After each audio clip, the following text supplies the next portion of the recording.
자, 여러분, 공부가 만약에 쉬워가지고 누구나 다 공부를 잘할 수 있다면은 어떤 일이 벌어질까요?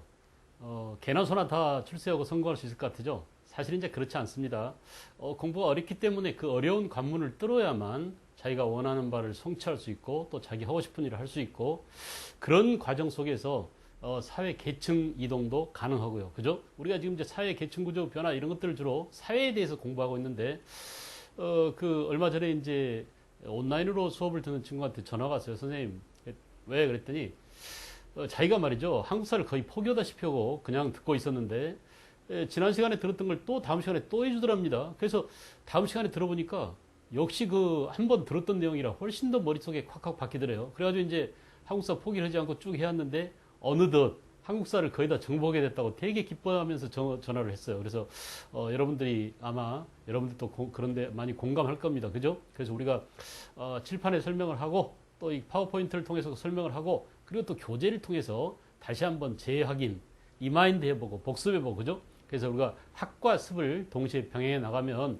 여러분들의 공부가 훨씬 더 수월해지고 한국사 공부를 줄임으로써 결국은 뭐냐 영어라든지 또 국어라든지 다른 그 과목을 공부할 수 있는 학습 시간을 늘리는데 좀 보탬이 되었으면 어떨까 해서 아예 선생님이 이렇게 판서하는 데 들어가는 시간을 줄여서 대신 여러분들한테 복습 기회를 더 주고 그래서 학습 효율을 높이도록 이렇게 다시 한번 늘 복습을 하고 있습니다.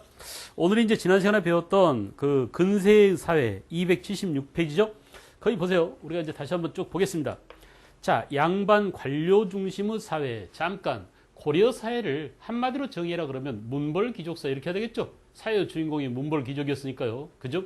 그래서 고려가 귀족사회였다면 조선은 뭐냐? 관료제 사회였습니다. 다시 피드백 돌아가세요. 고려가 귀족사였는데 고려 전기는 문벌 귀족, 고려 후기는 고문세족이죠.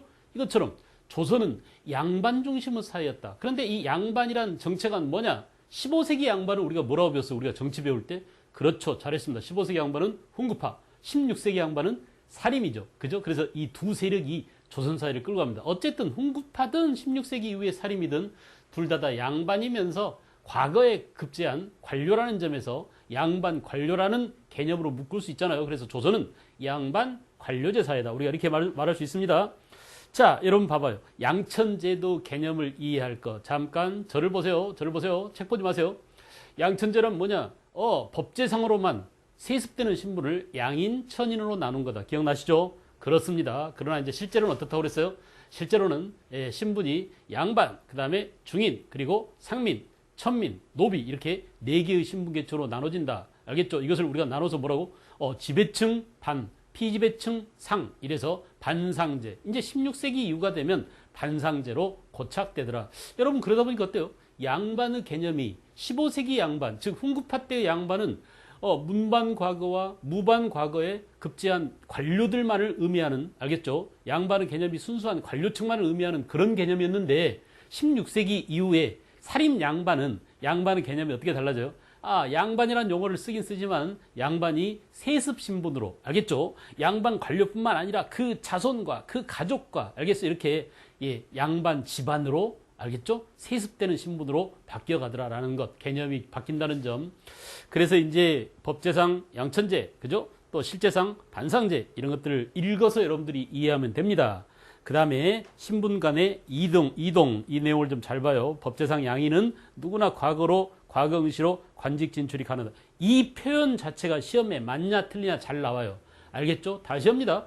법제상으로는 농민도 과거 볼 수 있다. 왜? 양인이기 때문에. 알겠어요? 그래서 우리가 양인이라는 범주 안에 들어가는 게 양반뿐만 아니라 농민, 상인, 수공업자도 전부 다 양인에 포함되지만 그러나 이제 실제로는 어때? 양반이나 양반 가운데, 그러니까 양인 가운데 양반은 과거에 응시하지만 농민, 상인, 수급자 이런 사람들은 생업에 종사하느라고 먹고 살기 바빠가지고 과거 근처에 가보지도 못합니다. 알겠죠? 그래서 실제상으로는 과거 보기가 어려웠지만 시험에 나올 때는 뭐라고요? 법제상 양인은 누구나 과거 응시로 관직 진출이 가능했다. 이렇게 원칙상입니다. 원칙상. 그 다음에 이제 3번 봐봐요. 향소 부곡민은 일반 군현으로 편제되었다. 고려시대에 있었던 특수 행정구역인 향, 소, 부곡 이런 것들이 전부 다 없어져 버렸다고 했죠. 그래서 일반 군연으로 편제되었다. 그렇습니다. 특히 외란, 호란 후에 납속책 등으로 개념 납속책, 외란, 호란으로 국가가 재정이 부족하니까 국가가 돈을 벌기 위해서 관직을 내다 팔았습니다. 다시 말하면 양반 신분을 내다 판 거죠. 그래서 양반 임명장에 이름 쓰는 난을 공란으로 비워두고 이게 공명첩이야. 알겠어요? 위 사람은 무슨 그 관직에 임명함 이렇게 해서 이렇게 직첩을, 양반 직첩을, 즉 공명첩을 내다 팔았어요. 이런 시스템, 이런 제도를 뭐라고? 납속책이라고 하더라. 또는 납속이라고 합니다. 알겠죠? 국가가 신분을, 양반 신분을 파는 그런 행위. 이래서 이제 완전히 신분 질서가 무너져 버립니다. 돈 있는 사람은 개나 소나 다 양반이 되어버리는, 그래서 조선 후기의 신분 질서가 완전히 붕괴된다. 알겠죠? 그래서 고려에 비해서 5번 봐봐요. 고려에 비해서 개방적이긴 하지만은 반상제도라는 틀 속에서 역시 신분제 사회가 지속되고 있었다. 제가 지난 시간에 역점도 설명했죠. 점점점 사회가 개방돼 갔다. 고대보다는 고려가 더 개방적이고 없던 과거가 시행됐으니까 또 고려에 비해서 조선이 더 개방적이다. 왜? 고려 시대는 문관 가구만 있었지만 조선 시대는 무과도 있었다. 고려 시대는 음서의 혜택이 오품이었지만 조선 시대는 이품으로 줄었다. 앞문은 열어두고 뒷문은 잠궜으니까 훨씬 더 개방적이다. 오케이? 그래요. 그 다음에 이제 양반의 개념 나왔죠? 문반, 무반을 함께 지칭하는 초기의 양반의 의미. 그러나 나중에 양반의 개념이 세습 신분으로 바뀌어간다. 여러분이 잘 봐두십시오. 그 밑에 이제 선비의 하루가 있습니다. 조선시대 선비들이 얼마나 엄격하게 자기를 갈고 다듬으면서, 알겠어요? 수신 제거하기 위해서 노력을 했는지 볼 수 있습니다. 그 다음에 양반의 특권 다 알죠? 외우지 않아도 됩니다. 그 다음에 중인, 넓은 의미 중인은 양반과 상민의 중간계층이라는 그런 개념이고요. 그 다음에 좁은 의미는 기술관만을 의미한다. 기억나시죠? 중인의 처우 보세요. 중인은 중앙관청의 하급관리를 뭐라고? 서리. 지방의 하급관리를 뭐라고? 향리. 이렇게 구분했습니다. 서리와 향리 구분할 수 있겠죠? 그 다음에 이제 기술가는 직역을 세습해서 같은 신분끼리만 혼인하고 관청 가까운 곳에 거주했다. 중인들.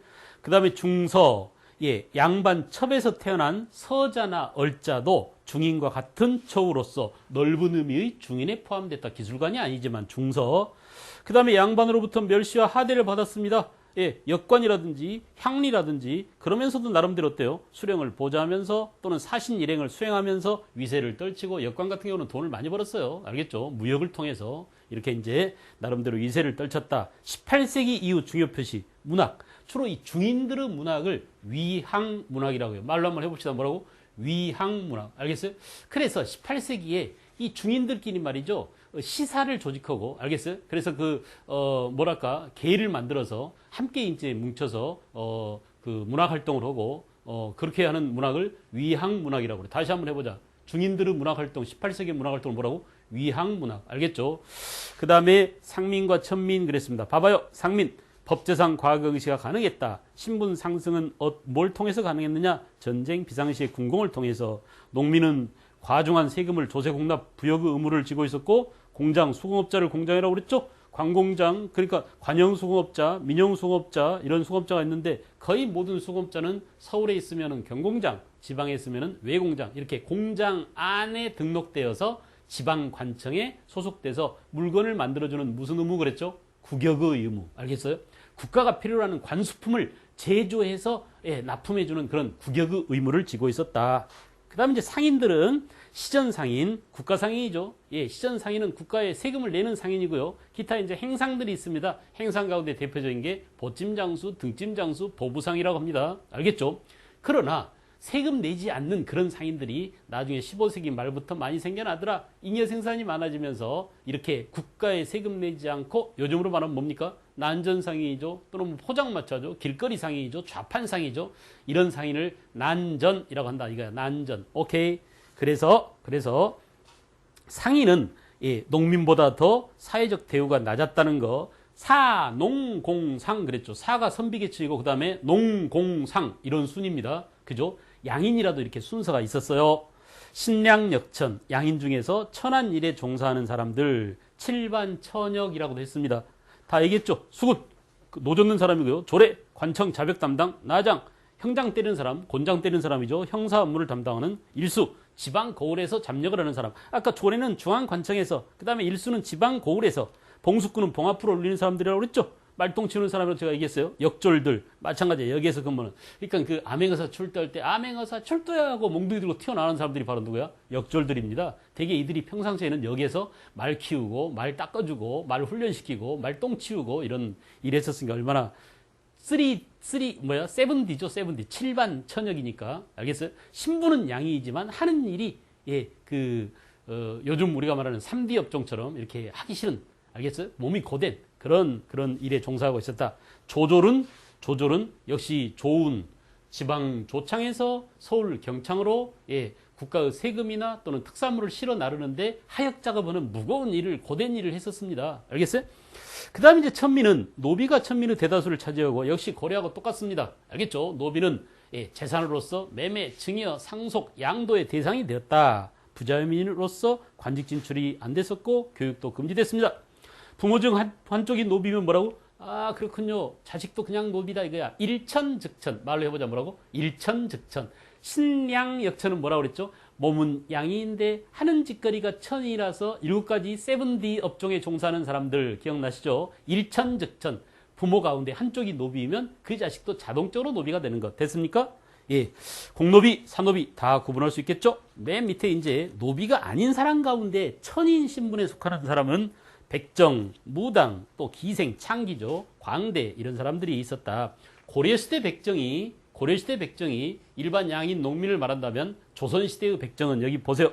고려시대는 이들을 양수척이라고 불렀고 화척이라고도 불렀는데 조선시대는 도살업자를 백정이라고 합니다. 고려시대에는 도살업자가 뭐라고요? 양수척, 화척이라고 했다. 근데 이들이 조선시대는 뭐라고? 백정이라고 불렸다. 고려시대 백정과 조선시대 백정은 개념이 다르다. 알겠어요? 자, 그 다음에 사회시책, 사회정책과 사회시설 시험에 잘 나온다고 했으면 비교죠. 자, 농본정책을 통한 농민생활 안정을 도모하기 위해서 여러분 강조했습니다. 이런 농민생활 안정을 도모하기 위한 정책은 농민을 잘 살게 하기 위한 거다. 몰락을 방지하게 한 거다.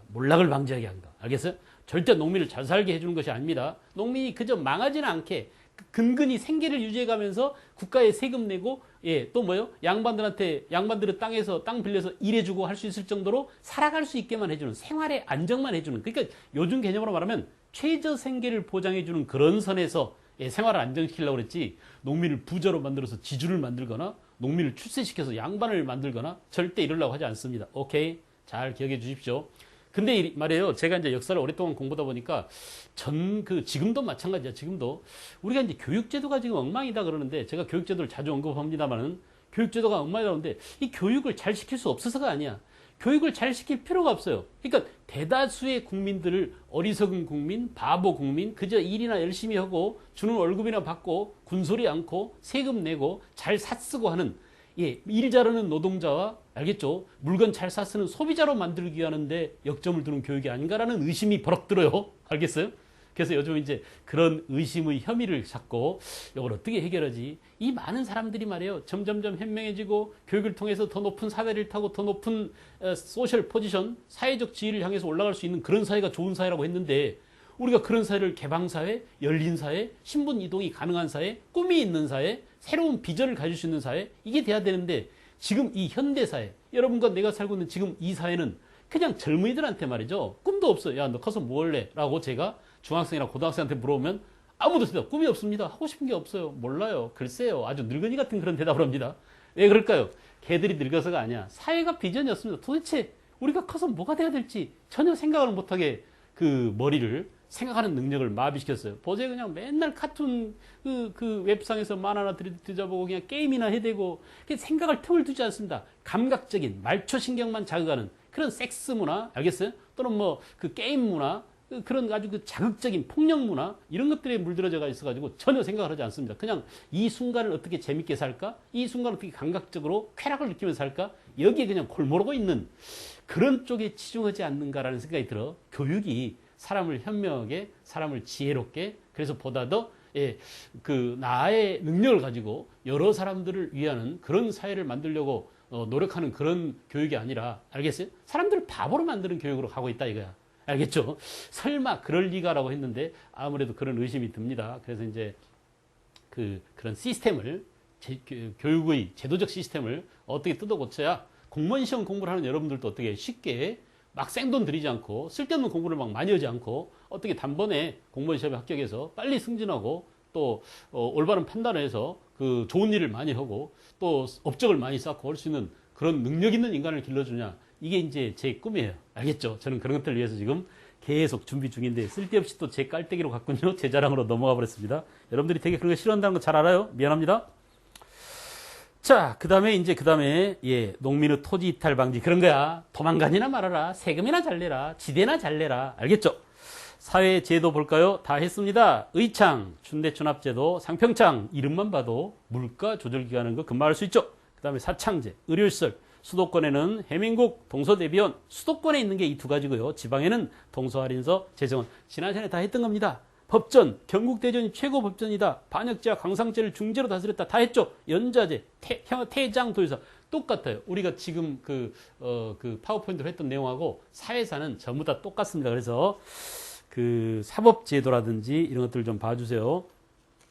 특히 이제 그 조선시대의 사법기관 가운데 한성부, 서울시가 수도의 사법을 맡았다. 알겠어요? 수도의 치안을 맡았다. 그러니까 요즘 같으면 서울시장이 서울시장과 함께 경찰청장 노릇을 함께 했다. 이런 의미입니다. 장례원이라는 게 장례 치르는 것과는 상관없이 뭐라고? 노비와 관련된, 알겠어요? 장례원, 노비 분쟁을 해결하는 또 노비 문서를 관장하는 그런 장례원이 있었다라는 거. 기타 이제 향촌사회의 모습 넘어왔죠? 282쪽입니다. 향촌은 향과 촌 나눴습니다. 향은 뭐냐? 행정구역상에, 그죠? 그 마을을 말하고, 촌은 자연적인 마을, 촌락을 말한다고 그랬어요. 기억나시죠? 인위적인 국가가 행정구역으로 나누는 것을 뭐라고? 향. 이 향에 대립되는 개념이 뭐예요? 서울을 뭐라고 그랬죠? 경. 그래서 경향이라고도 하고, 다시 향을, 시골을 향촌이라고도 한다. 됐습니까? 그래서 촌락은 대개 신분과 빈부 차이에 따라서 수십 명에서 서너 명까지로 구성되어 있었다. 리통은 뭐냐? 오가작통법이 있었는데 5집을 하나의 통으로 묶었다. 다 했죠? 자, 4번, 5번을 좀 잘 봐봐. 주로 양반이 거주하는 반촌과 평민이 거주하는 민촌은 알겠죠? 반촌의 개념 뭐라고? 양반들이 거주하는 것이 반촌, 평민이 거주하는 것이 민촌. 그런데 여러분 생각해보세요. 양반만 살지 않습니다. 양반이 주로 거주하지만 양반 집에는 누가 있어요? 노비도 있습니다. 이리 오너라 그러면 와서 맨날 붙어가지고 심부름 해야 돼. 양반들은 지가 움직이지 않잖아요. 앉아서 놀고 먹는 계급이니까 양반들이 해야 될 일들을 해주는 그런 노비들이 함께 있었다는 거 알겠어요? 그 다음에 이제 민촌은 주로 평민들이 거주하는 곳이다. 서울 같은 경우는 남촌과 북촌이 반촌으로서 양반이 거주하는 지역이 있다고 그랬고, 지방에는 성 밖에 양반들이 따로 살고 있는 그런 반촌이 있었다. 그죠? 그 다음에 이제 5번 봐봐요. 특수촌락. 교통기관에 따라서 역이 많은 곳에는 역촌, 진촌은 어딜까요? 나루터입니다. 강나루 또는 뭐 포구 이런 데 진촌이 있었고, 원촌은 뭐예요? 역시 마찬가지야. 원은 숙소죠. 지방 관리들이 지방을 내려가다가 중간에 묵을 수 있는 유숙소. 사리원, 알겠어요? 이런 것이 바로 그 대표적인 조치원, 사리원, 퇴계원 이런 것들이 아주 유명한 조선시대 원들이 있었던 거예요. 여관이죠. 그래서 그 원이 있는 곳에 촌락이 형성돼서 원촌, 진촌, 역촌 이런 교통과 관련된 것이 있었고, 어장과 포구에는 어촌이 있었고요. 그 다음에 수공업 광물을 생산하는 곳에는 점촌이 있어요. 여러분 기억나죠? 은을 생산하는 광산을 뭐라고? 은점. 동을 생산하면 동점. 금을 생산하면 금점 그랬잖아요. 그러니까 점촌은 뭐냐? 그러니까 경상도 상주 문경에 점촌 있잖아요. 이게 아주 유명한 광산 마을입니다. 그런 의미에서 점촌이에요. 됐죠? 그 다음에 유향소 다 했습니다. 향촌 자체를 위해서 설치한 기구고, 다른 이름이 뭐라고 그랬죠? 향청. 유향소의 다른 이름이 수령을 보좌하거나 향리를 감찰하거나 풍속을 교정하는 그런 일을 맡았는데, 중앙에 있는 경제소랑 유향소가 연결되어 있었다. 여러분 봐봐. 옛날 고려시대에 무엇이 사신관 제도가, 그죠? 고려 때의 사신관 제도가 무엇으로? 조선시대에 와서는 서울에 무엇이에요? 경제소. 그죠? 지방에 뭐? 유향소. 이거 보세요. 이게 서울이라는 게 뭘 보면 알 수 있어? 서울 경자가 들어있잖아. 서울에 있는 장소다 이거야. 우리 지방 사람들이 서울에 올라가서 중앙관청에서 근무하는데 그 사람들이 모여서, 알겠어요? 모여서 뭘 이룬다? 경제소를 이룬다. 그죠? 그리고 지방 유향소. 자, 지방 양반들 다 모여 해가지고 지방에 실력 있는 능력 있는 양반들이 모여서 수령을 감시하거나 수령을 보좌하거나 향리를 규찰하거나 지방 풍속을 교정하거나 하면서 어때? 서로 이렇게 경향이 중앙과 지방이 연락을 했었다 이거야. 오케이. 이렇게 고려의 사신관 제도가 조선시대는 그 경제소와 위양소로 분화되었다라는 점 다 중앙제도, 지방제도 할 때 전에 얘기했었습니다. 정치에서. 기타 이제 283쪽 보세요. 사족. 향촌에서 지주이면서 농민을 지배하던 계층이다. 이 사족이 뭐냐? 향안을 작성해서 향안은 뭐라고요? 동그라미하고 뭐? 사족의 명단입니다. 알겠죠? 향안에 이름을 올려야 향회에 참석할 수 있어요. 알겠죠? 향회에서 뭐뭐뭐를 하자라고 정해놓은 것을 뭐라고? 향규라고 한다 이거. 여러분 향자로 시작되는 것들 다 정리했잖아. 알겠어요? 그래서 향규를 제정하고요. 향안 지방사족의 명단이다. 그죠?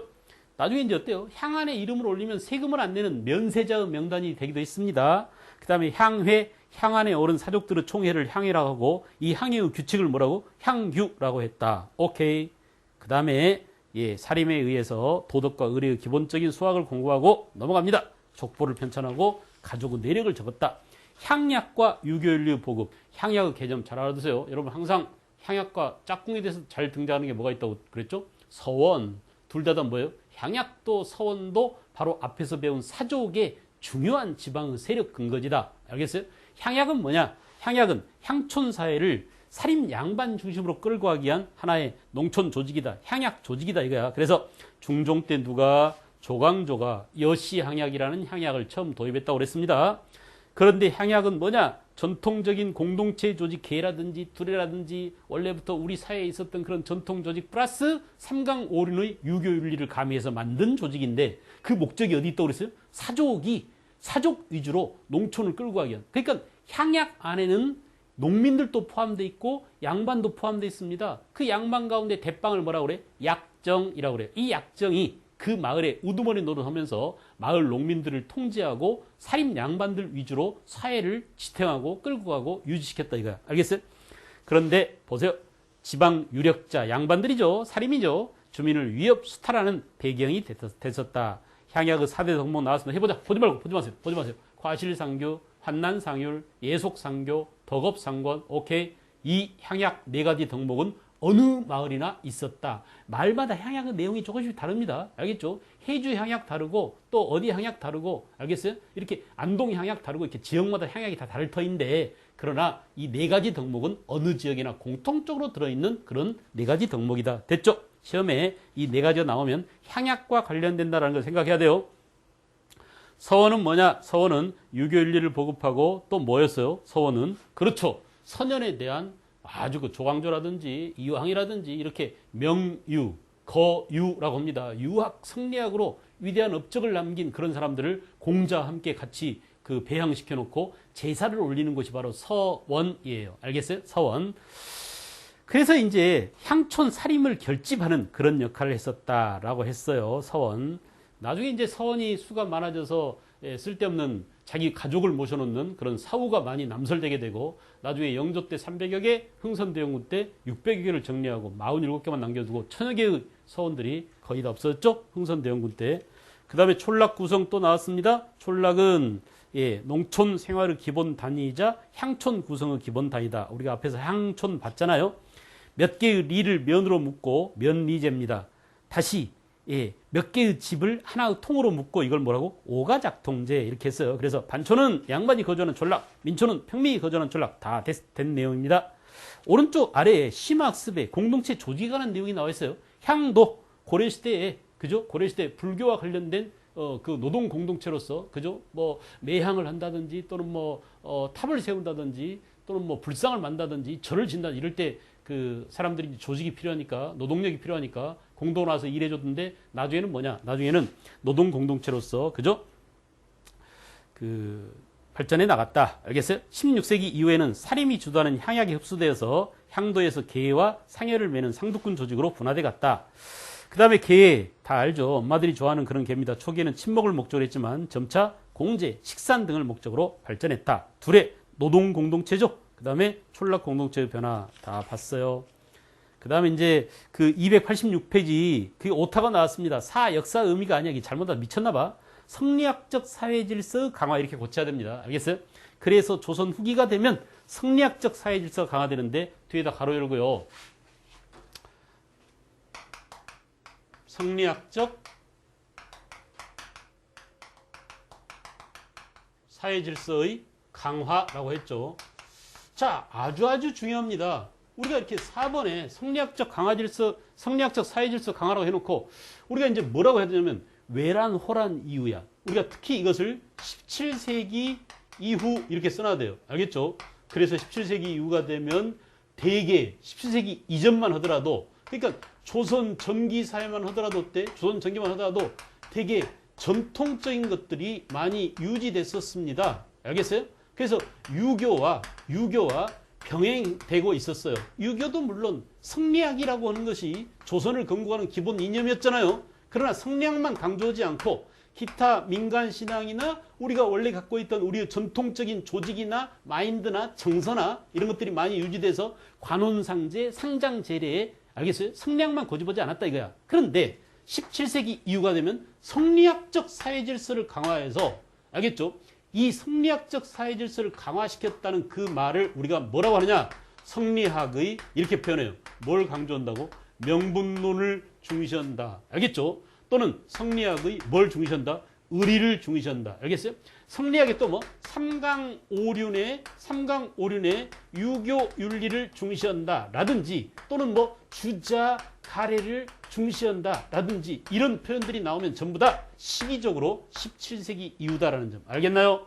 그래서 여러분, 그래서 이제 17세기 이후가 되면은 이렇게, 가족 안에서는 다른 말, 가족 안에서는 아버지 중심의, 친족 중심의, 알겠죠? 친족 중심의 사회가 보다 더 강화됩니다. 친족 중심의 사회가 강화돼서 뭐냐? 알겠어요?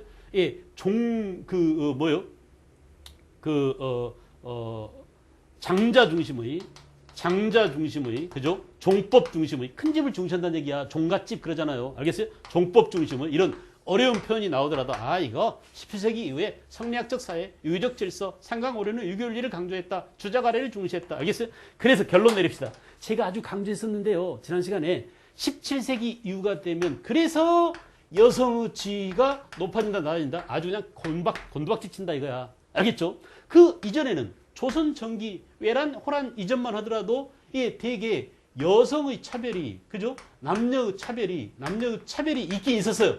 그러나 심하지 않았습니다. 알겠죠? 이 표현, 남녀 차이가 기본적으로 있었어. 남녀 차이가 있긴 있었지만은 아주 심하진 않았어요. 그런데 17세기 이후에 이렇게 조선 사회가 성리학적 질서를 강화시키면서, 남존여비, 적서차별, 그죠? 또 장자 위주 사회, 큰아들 중심의 사회, 그죠? 남녀 차별 이런 것들이 심화된다라는 점, 이것이 구체적으로 어떻게 나타나는지 우리 교재를 통해서 볼까요? 가부장적 가족, 그렇습니다. 성리학적 질서를 중시한다는 얘기예요. 성리학은 명분과 나왔죠? 인륜을 강조하는 사회체제로 형성돼서 운영되더라. 종법제도, 이렇게 어려운 표현들. 종법은 뭐라고? 큰 집, 작은 집을 따지고 큰 집이 모든 것을 다 떠맡는, 알겠어요? 제사는 전부 다 큰 집 와서 지내라. 이런 것들이 바로 종법입니다.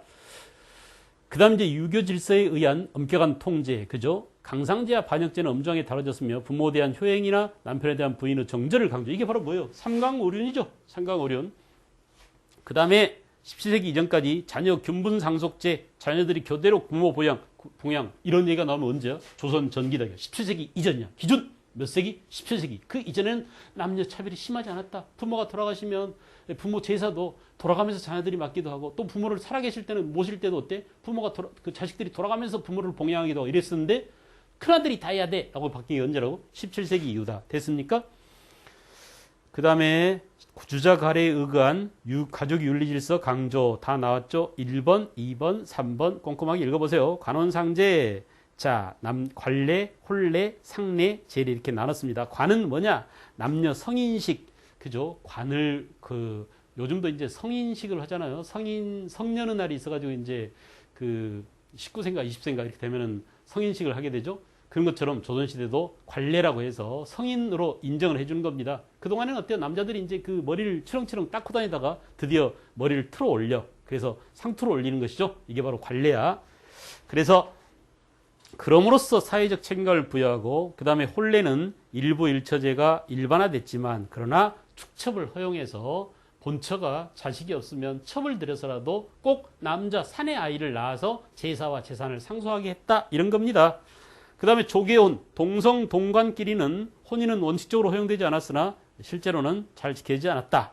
17세기 이전에는 옛날 고대적 질서가 병행, 이런 얘기가 지금 옛날 전통 질서가 유지되고 유교도 물론 있었지만은 성례양반을 고집하지 않았다, 이런 얘기죠. 자녀 견문상속제 줄거세요. 17세기 이전 문제야. 지금 자녀가 교대로 부모를 봉양했다. 남자는 15세, 여자는 14세 이상 결혼이 가능했지만 실제로는 거의 결혼 정년기가 20세 전후였습니다. 알겠어요? 요즘은 결혼 정년기가 언제인지 모르겠어요. 뭐 20살, 20대에 결혼한 사람이 거의 없어. 30대, 40대가 돼도 결혼 안 하고 그냥 많은 사람들이 많아요. 알겠어요? 어쩌면 제가 볼 때는 이제 앞으로는 결혼 풍습이 점점점 사회 발전 추세에 맞게 그렇게 변해가고 있지 않느냐라는 생각이 들어요.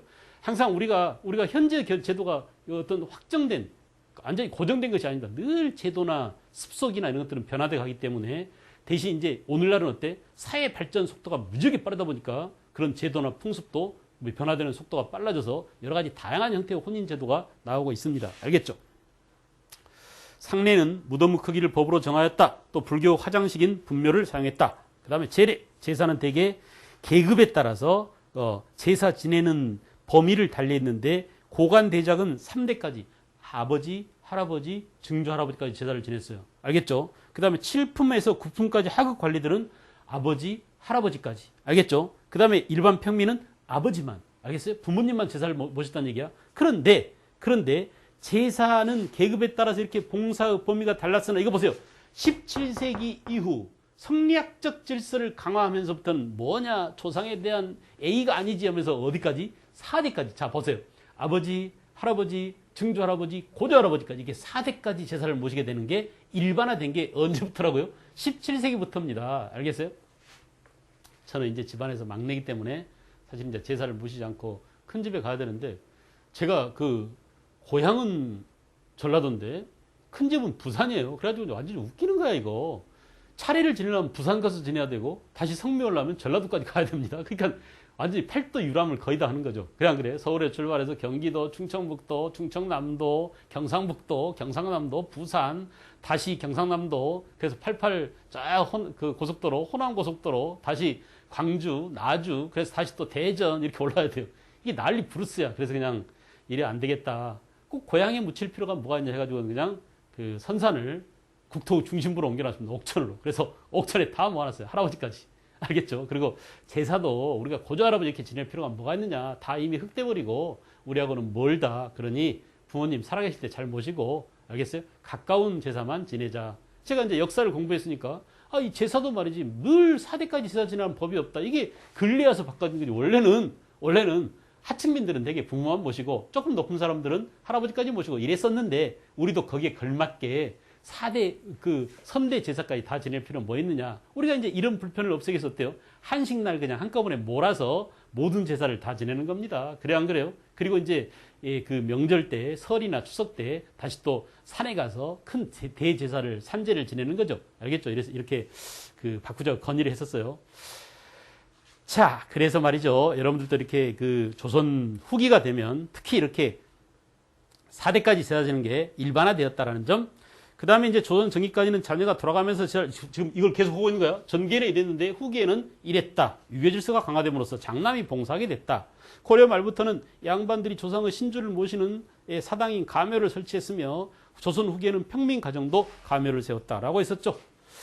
그 다음에 여성의 지위 아주 중요합니다. 제가 금지, 남존여비, 적서차별. 알겠어요? 이게 전부 다 언제적 얘기야? 그렇습니다. 조선 후기 여성의 지위가 훨씬 더 낮아져서 남편 사망 후 3년 동안 제가가 불허하고 취해진 제가를 불허하도록 조치가 취해졌는데, 성종 때 제가 금지법이 채택, 조선 전기 얘기죠.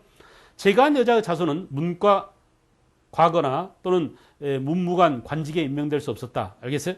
기타 이제 그 소학에서는 남존 여비가 강화돼서 삼종지도, 반드시 여자는 3가지를 따라야 된다. 그죠?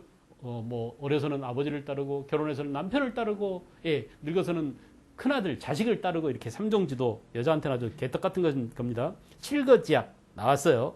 예, 7가지약 한번 볼까요? 부모에 대한 불순종, 아들이 없음, 음란한 행동, 질투, 몹쓸병, 말이 많은 것도 쫓겨나는 사유가 됩니다.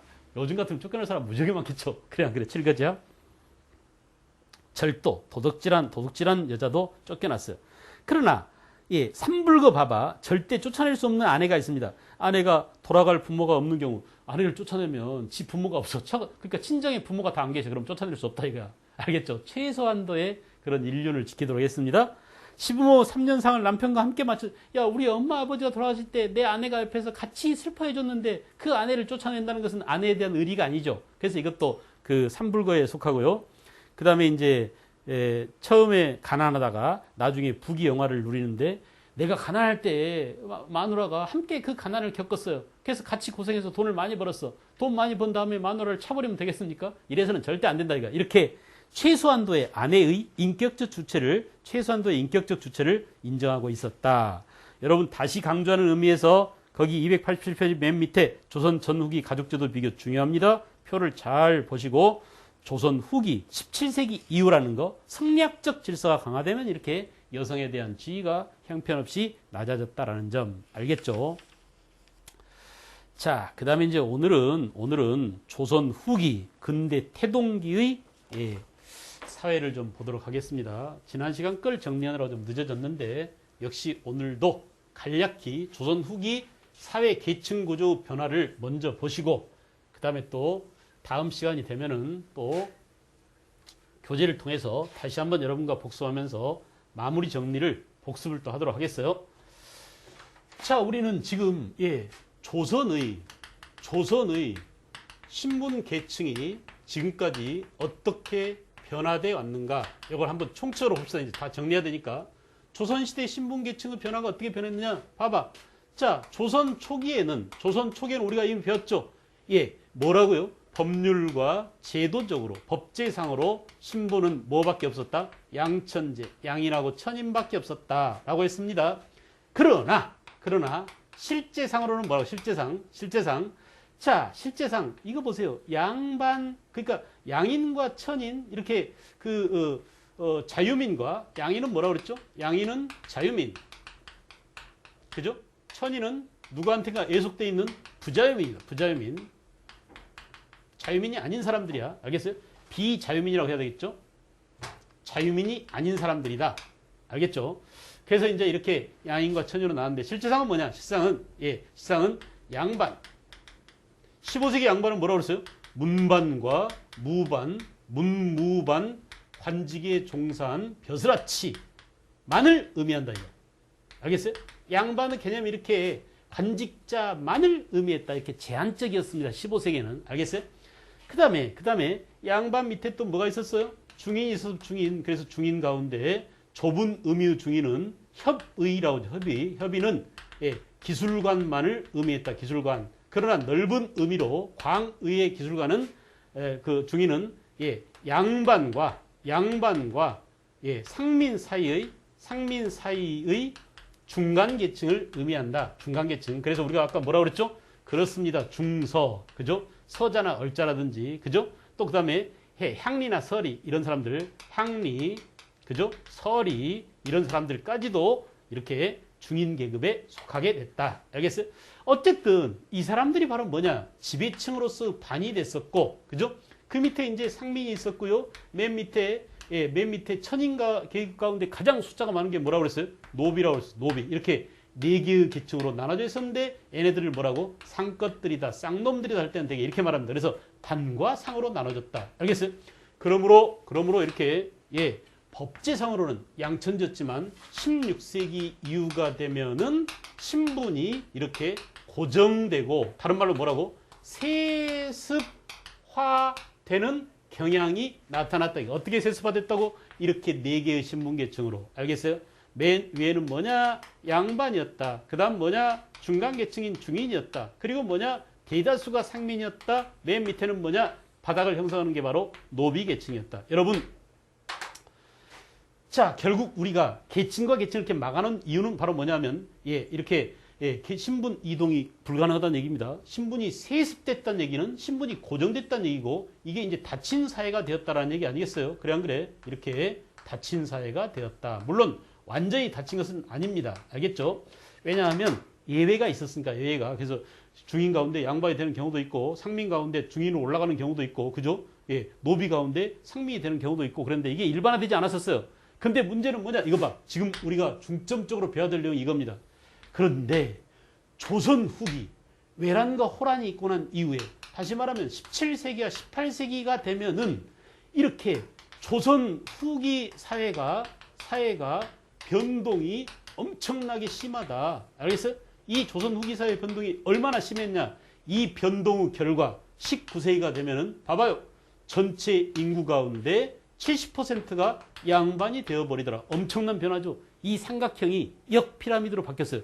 그 다음에 뭐냐? 그 다음에 중인이라든지 그 다음에 상민이라든지 역시 노비도 있었지만 이렇게 세금 내야 될 쌍것들은 수가 줄어들어 버리고 세금 안 낸 면세자인 양반 수는 엄청나게 늘었으니 국가가 우선 큰 문제죠. 국가가 세금이 안 거치는 겁니다. 알겠어요? 이런 여러 가지 어려운 문제가 생기더라. 알겠죠? 그래서 신분제의 변동이 엄청난 변동이 오게 되다. 지금부터 이 내용을 배우는 거예요. 알겠어요? 이 내용. 그래서 여러분들 큰 흐름 양천제에서 반상제로 가더니 이게 반상제죠?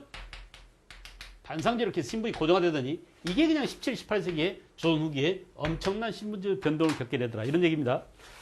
자, 그래서 우선 여러분 보세요. 자, 양반층은 이 양반층은 17, 18세기에 어떤 변화를 겪나 이런 얘기입니다. 첫째, 붕당 정치가 변질됐습니다. 기억나십니까? 양반층은 붕당 정치가 변질됐어요. 그래서 붕당 정치가 어떻게 변질됐다고? 일당 전제화. 여러분 이 일당 전제화를 다른 말로 뭐라고 그랬죠?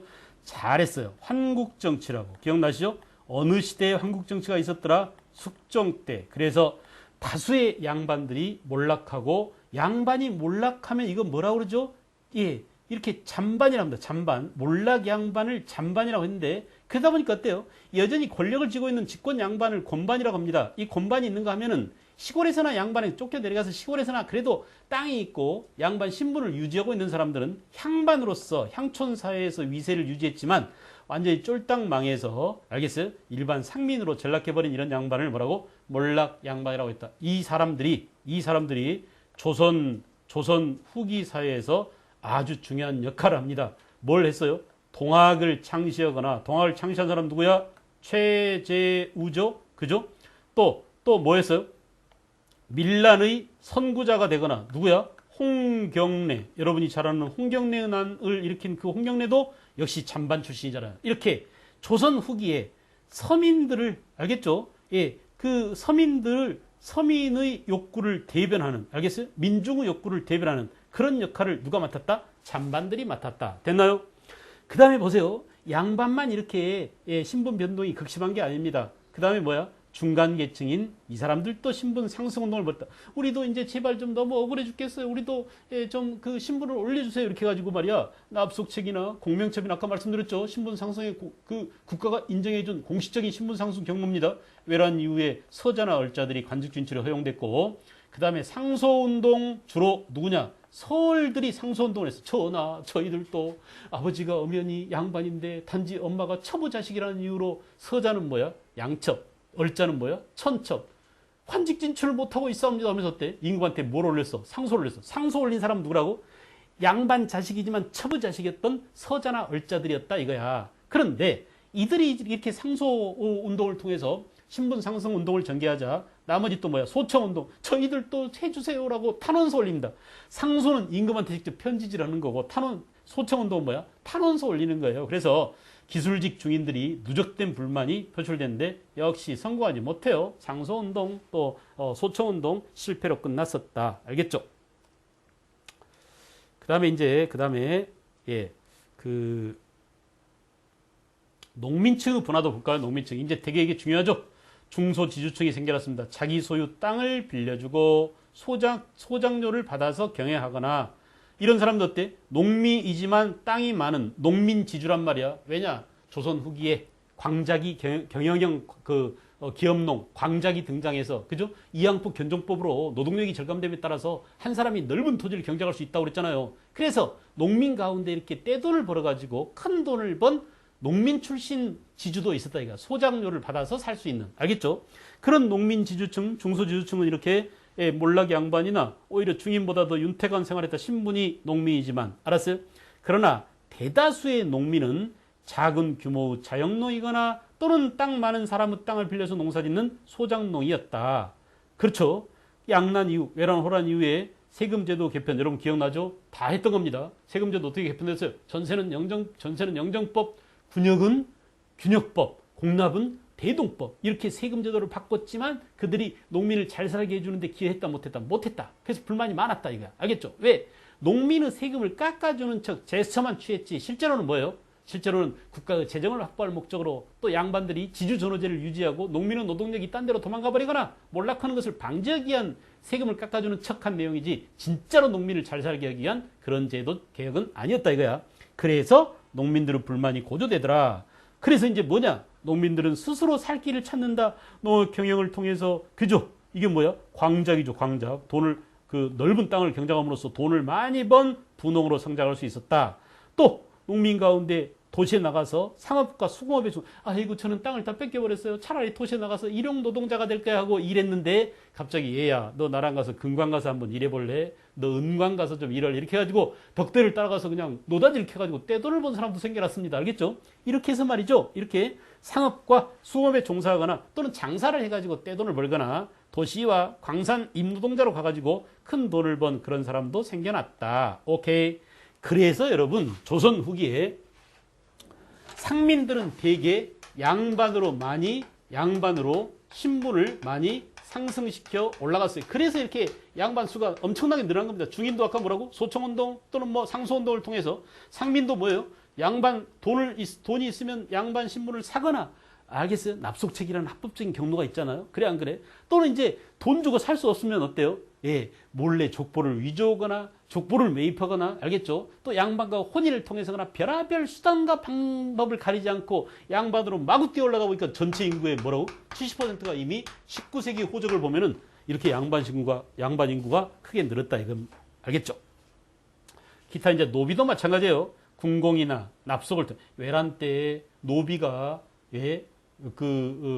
군대에 갔었죠. 그래 안 그래? 외란 중에 소고군에 편입돼서 노비도 군대 갔는데 노비가 외놈을 세놈 죽이면은 노비가 양인으로 됩니다. 알겠어요? 외놈 목을 하나 베거나 또 뭐 군공을 세우거나 이런 이유를 통해서 또는 돈을 많이 번 노비 같은 경우는 납속을 통해서 그죠? 이병 노비 주인이나 관청에 소속돼 있던 그런 노비들이 납공 노비로 전환되듯 신분이 상승된 거죠. 도망갑니다. 우리가 이제 드라마 좀 오래됐지만 추노에서 봤죠. 추노 노비가 도망을 가거나 그 도망간 노비를 잡아다가 알겠어요? 현상금 받는 그런 사람들이 있었습니다. 이게 추노죠. 그 다음에 노비 종모법. 예, 노비는 아버지가 노비라 하더라도 어머니가 양미이면 그 자식은 양미이 된다. 그래서 아버지 노비가 주인집 따님이나 아니면 일반 농민 딸과 결혼해서 자식을 낳으면 그 자식은 노비 신분을 면한다. 이걸 뭐라고? 노비 종모법. 그래서 노비의 신분은 어머니의 혈통을 따른다. 어머니가 노비면 노비고 어머니가 양인이면 그 자식은 아버지가 노비라도 양인이다 이거야. 옛날 뭐하고 달라서 일천즉천하고는 달라졌죠. 그래 안 그래? 조선 전개는 일천즉천 양쪽 가운데 한쪽만 노비면 무조건 노비였는데 그때는 이제 노비 양산체입니다. 걸리기만 해봐 다 노비 만들어 버릴 테니까 이랬는데 이번에는 뭐예요? 엄마가 노비만 아니면 자식은 아버지가 노비라도 자식은 양이 될 수 있다. 이렇게 노비를 면할 수 있는 길을 열어줬어요. 자, 그 다음에 이제 공노비가 해방돼서 그렇습니다. 예, 중앙관청은 노비 6만 6천여 명이 공노비 해방이 됐었다. 알겠죠?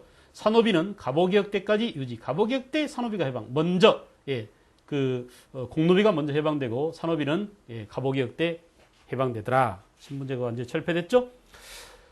자, 그 다음에 이제 가족제도 변화와 혼인, 아까 다 본 내용입니다. 조선 전기에 혼인 후에 남자가 여자 집에 생활, 이거 뭐라고 그랬어요? 그렇죠. 이 처가 생활을 우리는 장가간다. 처가살입니다. 자녀 균분상속, 자녀가 돌아가면서 제사를 모셨다. 그죠? 그런데 조선 후기에는 이거 보세요. 이 표현들. 친형제도. 혼인 후 곧바로 남자 집에서 생활하는 거. 장자, 우대. 외울 필요 전혀 없습니다. 무조건 남성 중심의, 큰아들 중심의, 아버지 중심의, 알겠어요? 이런 사회로 바뀌었다. 양자 제도가 일반. 아들이 없으면 양자를 들여서라도 아들이 있어야 돼. 여자가 완전히 차별대우 받는 거죠. 두 개 위주의 족보를 적조로 편찬하고 동성마을 확대, 그 다음에 과부 제가 금지, 효자나 인력 표창을 강조하고 축첩제도 인정하고 전부 다 뭐냐? 전부 다 몇 세기 이후라고? 17세기 이후. 알겠어요? 17세기 이후에 이렇게 성리학적, 가부장적 가족 질서를 강조하면서 이런 변화가 나타났다. 인구 변동이 있습니다. 대개 이제 인구는 호적 대장에다 기록하는데 3년마다 호적 대장을 수정해서 작성. 예, 토지 대장은 20년 걸렸지만 호적은 3년마다 작성. 알겠죠?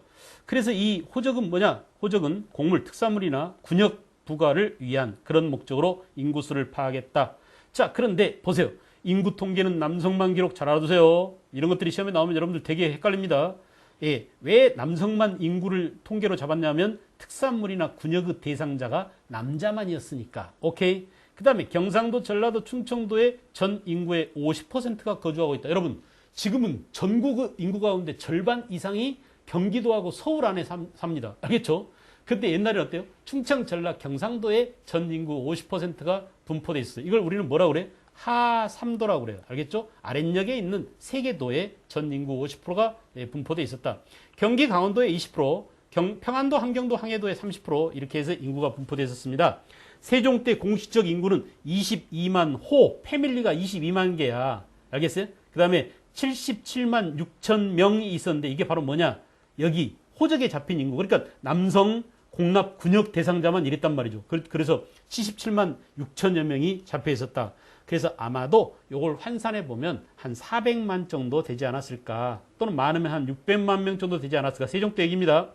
그 다음 이제 그 이후 그 인구가 계속 늘었을 터인데 외란을 겪고 난 이후에 500만 내외로 줄었어요. 외란 때 많이 죽었다는 얘기야. 그러니까 알겠죠? 그 다음에 17세기 다시 세종 때쯤 되는 600만 인구로, 18세기 영정조제 700만 명으로, 그 다음에 19세기 말에 비로소 1000만 명을 돌파하고, 예, 지금은 남한만 4,500만 명이 넘죠. 그래 안 그래? 남북한 합쳐서 7,500만 명 이 정도 된다는데, 서울의 인구가 세종 때 10만여 명, 18세기에 20만 명 이렇게 더블로 18세기에 늘었습니다. 지금은 세종대왕이 알면 깜짝 놀라겠죠. 와, 뭔 애들 이렇게 많이 낳냐? 나도 애들 많이 낳지만 너네들 해도 너무 온다. 서울에 1000만 명이 살다니 우리 때는 10만 명 했다 이 새끼들 하면서 인구가 몇 배 늘어서 세종 때 비해서 100배 는 거야. 세종 임금이 기겁을 할 겁니다. 알겠죠? 그 다음에 이제 향촌 질서 변화. 여기서부터 좀 내용이 좀 많아요. 다음 시간에 또 이어서 향촌 질서 변화 이런 내용들을 또 다음 시간에 계속해 나가도록 하겠습니다. 네.